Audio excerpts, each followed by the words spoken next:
बोलो सियावर रामचंद्र भगवान की जय। बड़ी सुंदर कथा चल रही है, ज्ञान दीपक के बारे में चर्चा चल रही है।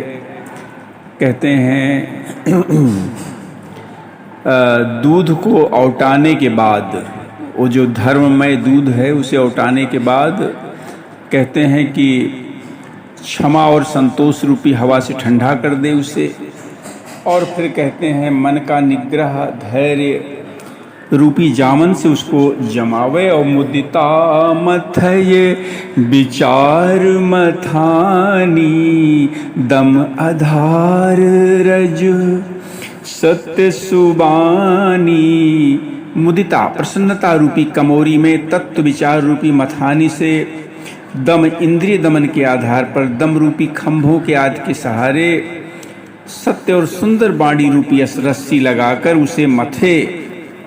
और कहते हैं कि तब मथि काढ़ी ले नवनीता, बिमल विराग सुभग सुपुनीता। और तब कहते हैं कि उसमें से निर्मल सुंदर अत्यंत पवित्र वैराग्य रूपी मक्खन को निकाल ले।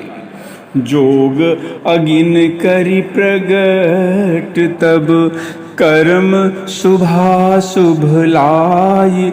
और बुद्धि सिरावे ज्ञान घृत, ममता मल जरी जाई।